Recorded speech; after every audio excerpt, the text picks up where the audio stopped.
Dan, this is 12 days after his MCL injury. Any concerns about him getting back out there, even just at practice so soon? No, not at all. I don't believe he's going to play this weekend, though. I don't think, specifically because of what happened last week, that gives you that grace period to rest him another week. Malik Willis went and played well. They won the football game. They dominated at the line of scrimmage. The run game was as creative and as unique as possible from Matt LaFleur. Matt LaFleur proved again to be one of the best offensive minds in football. I don't think this means that Jordan Love's going to play. I also don't think that they have to rush him just because you've proven Malik is good enough to keep you afloat. If you run the football and the way that defense played, they're going to be fine another week till Jordan Love is fully healthy. Let's see this video again. I'm interested what you guys thought. I know he's got the kind of the protective sleeve on the knee. Did he look like he was moving around well enough to be out there? Look, a very controlled setting, and he's going out there. I think it's an encouraging sign for Green Bay Packers fans because it's Jordan Love's on the football field already. Right. It's going to be, I assume, Malik Willis that's under center, which I'm excited for because he's making his return to Nashville where he was just traded away from after he was drafted there, and then they drafted a quarterback right after him. So you're excited to see what he's able to do against the Tennessee Titans. But for Jordan Love, just to be out there and be able to take a snap and do something on that leg shows that sooner than later he'll be back out there on the field for them. Yeah, you want to get out the training room. When you're in that situation and you're hurt, you're like, I want to be back on the field, because no matter what, when you have an injury like that and there's such a scare, there's like this purgatory period that when you do get out there, you're kind of peppering it, make sure that it's okay. Well, this allows him to continue to rehab, but also get a jump on that period so that if he's ready to go next week, he's truly ready to go. And don't forget, this team wants to be playing in January. Right. Yeah, it's a long season. So I know them. They're not going to put him out there until he is fully cleared to be capable of playing and protecting himself. Interesting. Yeah. And so let's talk about this. First off, let me just say this at the top before we kind of get into Jordan Love and stuff like that. Obviously, this team is a significantly better team with Jordan Love. I think they are a true top contender with Jordan Love. I said that Jordan Love was him and C.J. Stroud are my front runners for winning MVP. Of course, with Jordan Love now being injured, I don't know what that does for that case necessarily. But here's the thing. The Tennessee Titans are not a good team. They're not a good team. Will Levis, not a good quarterback. Maybe he'll shock me. I find it hard to believe.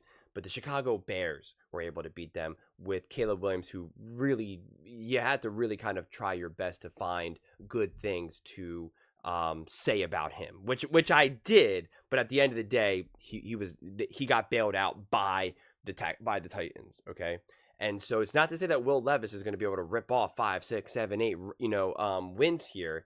But if the Packers are the team that I believe them to be, and it sounds like that's what, Dan Orlovsky and company are also essentially saying, then you should be able to win this game with Will Levis. And then you should be able to continue to let Jordan Love heal. Because the problem is, the healing process in general is always like 2 steps forward, 1 step backwards. But the problem is that when you rush someone out too soon, if they were only a week away, say, from being like full strength and being able to get out there, if you rush them back a little early, the problem is that you have such a greater impact to regress now even more. You will no longer just be a week away now. You'll now be 2 weeks, 3 weeks. Like you go back farther. It's not like I just wasn't ready yet. It's no, you're now actually like actively going backwards. And although I feel as though that the true risk for Jordan Love to, based off of my knowledge of what this, of what his like actual severity of the sprained MCL is, the true risk of it like really actually getting worsened is most likely minimal. But the problem is that his knee itself and his strength and probably his gait, which means like the way how he moves and walks, is not 100%. So that's actually what compromises you as well. Your body is meant to operate how it wants to, right? And that's why so many of these injuries that people have, it's because you have things that are like known as muscle imbalances or bad movement patterns. Think of what very common when people squat, right? When you're doing a traditional squat, a lot of times, sometimes people get like the way how their hips are positioned or the way how their knees can kind of move in and out. And like that can cause an injury where it's like, whereas if you just had a smoother, stronger, firmer movement pattern, you would have been less likely to get injured. when you have a sprain like this, that's essentially what you're compromising. And you're compromising actually like your foot, your knee, your calf, your quad, your hamstring. Like it's a whole chain, right? And that's literally what they refer to it as, a chain. And it's just like, it does need to be slightly compromised, and it kind of has a ripple effect. That's why even your other side of your body, actually, which is very common, because you start to favor the other part of your body. Like if you have a bad knee right now, you favor your strong side, and that also starts to cause problems. That's why, again, part of the rehab process is to get that movement pattern back to being normal, getting your gait back to being normal. And that really matters. So that's also one of the reasons why you don't trot someone out there, even if it's not like, okay, he's potentially not going to hurt his knee anymore. There's still just risk that's unnecessary to take at this moment. You can make the argument that's kind of what happened with Joe Burrow when they rushed him kind of out there. In a lot of ways, we've seen this with people who've had calf injuries who then now blow their Achilles. It's a very similar concept. The Achilles, for the most part, is fine. The integrity of that is fine. But once you're kind of having a calf problem, it's the chain. It's starting to cause that ripple effect. It's now compromising the other parts of your body. So that's what you don't want to see with with Jordan Love. So it makes sense to kind of just be patient, because they're thinking about winning games in January and February, right? Like, this team has Super Bowl aspirations, and if they truly are a top team in the NFL and a Super Bowl level team, then they should be able to beat the Tennessee Titans with Will Levis. And I've said this in my video before when I was specifically unpacking this game more deeply. If you haven't seen it, by all means, check it out. But I'll just add, and I'm so glad Dan Orlovsky said this, because I've been saying this for a while. Matt LaFleur is a top coach in the NFL. And this is where you trust your top coach. This is where you trust Matt LaFleur to be able to win games with a backup quarterback, to keep this team afloat. Everybody was so skeptical of Will Levis, and they were freaking out. First things first, they were like, oh my God, why did the Packers do this? What a disaster. And I said, I trust Matt LaFleur.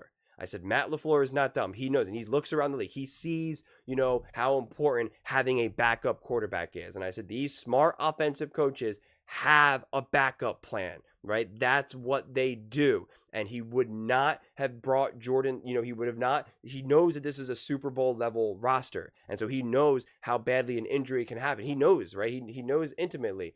He's not going to leave himself wide open for trouble. So the fact that Will Levis was kind of put out there, I was like, not Will Levis. God, have I been saying that the whole time? I hope not.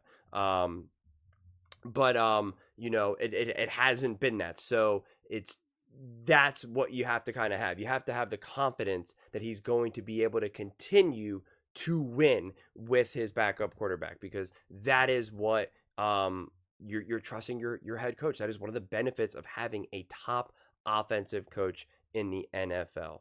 Do they have the stats here at all for that game? They do not. I wanted to see if they had the game for Malik's game. No. Okay. I thought maybe they had like the box score for it, because what was he, like 12 for 15 or whatever it was.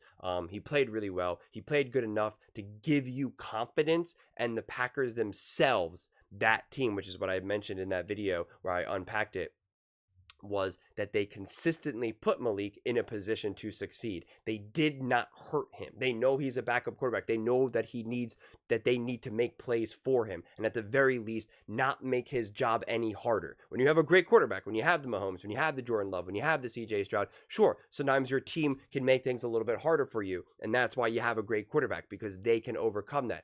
Not necessarily with the backup quarterback. So to me, that was also one of the biggest things that I saw that the rest of the team rose to the occasion. They were not putting their backup quarterback, Malik, in a position to fail. And that also bodes so well moving forward for their own championship aspirations. So take your time, be smart, and you'll be playing in January and maybe February.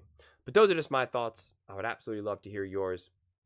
What do you guys all think? Do you think they should try to get Jordan Love out there as quickly as possible? Do you think you're being a little bit more confident now, considering that they were able to win against the Colts and how they now have the Titans coming up? Let me know in the comments below. I read every single comment, so whether you agree with me or disagree with me, either way, let's get in some discussions, let's get in some fights, but ultimately, let's just have some fun.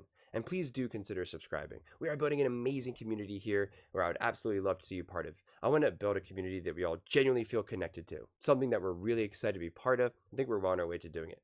And please don't forget to give this video a thumbs up, as it really does help with the visibility and the algorithm. Thank you so much, and see you next time.